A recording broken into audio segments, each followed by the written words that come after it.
Recently, bumisita ako sa headquarters ng SYM sa Quezon City para makita at matest drive ang VF3i 185 at alamin ang kalidad ng makina nito. And I was surprised dahil nandoon rin ang Cruisym 150 kung saan naging hype ito sa mga scooter lovers bago pa magsimula ang lockdown. Hindi kasama sa plano i-test drive ang Cruisym, pero since nandyan na, why not, diba? Let me give you a quick background about SYM. SYM Motors is a motorcycle manufacturer from Taiwan, and they make mopeds and scooters, but they mostly specialize in small displacement scooters and middleweight Maxi-scooters, which is a main export product for the European market. In short, sanay na ang SYM sa paggawa ng reliable na motor dahil hindi yan makakarating ng European market kung hindi solid ang gawa nila. So how did they learn the skills to build good motorcycles in the first place? Well, in 1961, Honda made an agreement with SYM Industry to assemble motorcycles for the local market and even small cars in 1969. Pero na-bad trip ang Honda sa SYM Industry noong nagsimula silang gumawa ng kanilang homemade na motor noong early 2000s dahil naging direct competition ang SYM kaya hindi na sila bate noong 2002. Using the years of experience, they adopted the Japanese norm of quality standards, and they continued to manufacture mopeds and scooters until 2015. They finally renamed the brand as SYM, or SYM Motors Company, as we know it.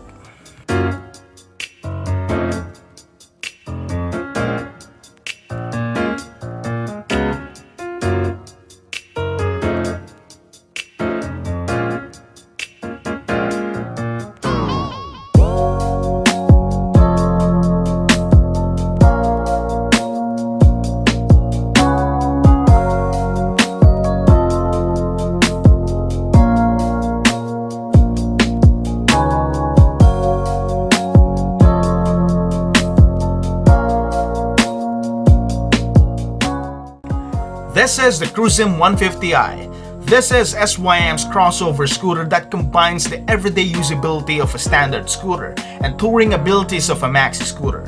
SYM plans to cover both markets by giving a 2-in-1 product instead, like a crossover. Best for both worlds for better value at 99,000 pesos. Karamihan sa atin ay pinipili ang standard scooter na may stepboard, or should we say gulay board, dahil ginagamit ito sa pamalengke or sa pagkarga ng grocery or kaya naman delivery items para sa mga kumakayod gamit ng motor. Pero marami naman paborito ang maxi-scooter dahil sa sobrang lapad ng upuan at malaki ang front end kung saan pwede itong kabitan ng windshield para maging comfortable na tourer. Isang tingin lang sa Cruisym at magugulat ka sa laki nito, as if parang 300cc na maxi-scooter, tipong mas malaki pa kesa sa class-leading na NMAX. Pero spec-wise, 150cc lang ito. Design-wise, it has a large front end including a windshield, which is engineered to deflect a large area of wind blasts, thus adds up to the level of comfort when riding for a prolonged period of time in a highway. Plastic quality is solidly built, lalo na sa stepboard, as if ilang millimeters thick ito. Hindi siya flimsy katulad sa Aerox ko before, na parang malutong. And this is a good thing para yakang-yaka ang pagkarga ng mga mabibigat na gamit, pinamalengke, or items na pwede mong ikarga dito habang nabiyahe sa malayong lugar along with the 7.5-liter fuel tank. And guess what? You have two large headlamps na akala mo pang sasakyan na to lighten up the road on your travels. The riding triangle is optimized for overall comfort above all, as the wide handlebars are raised to improve riding ease. Stepboard are extended on the far corner of the scooter in order to move your feet forward. Hop over the scooter at mararamdaman mo agad ang lambot ng upuan nito. Literal na sofa on two wheels ang Cruisym dahil sa lapad at lambot. At malamang sa malamang, magiging komportable rin ito for both rider and pillion. Flip the ignition and the all-digital dashboard comes to life, providing all the necessary information that you would need to know from a 150, and that includes speedometer, fuel gauge, time, voltmeter, turn signal indicator, check engine indicator, ABS indicator, and a tachometer as a bonus. SYM added some touch of details like lighted SYM branding and a Cruisym logo on the handlebar. The power plant is handled by a fuel-injected 150cc liquid-cooled 2-valve single-cam engine producing 12.3 horsepower at 8,000 RPM and 12 Nm of torque early at 6,000 RPM. governed by a CVT transmission that is expected to reach speeds above 115 kilometers per hour depending on your weight and road condition. This is a square engine kaya tractable ang power nito, pero malakas ang neutral delay ng transmission or also known as dragging. Tipong kailangan mong pihitin ang silinyador ng gusto bago gumalaw, and that is a good thing and a bad thing. Good thing ito as safety feature para sa mga newbie or lady riders para hindi mabigla. Pero bad thing naman ito kasi nagbibigay ito ng feel na underperforming ang makina, pero para itong neutral gear ng isang CVT transmission. Siyempre, if hindi ka satisfied sa initial pull nito, pwede mong ipatono ang flyball ng CVT para mabawasan ang dragging. But of course, best to consult the dealer if retained ang warranty.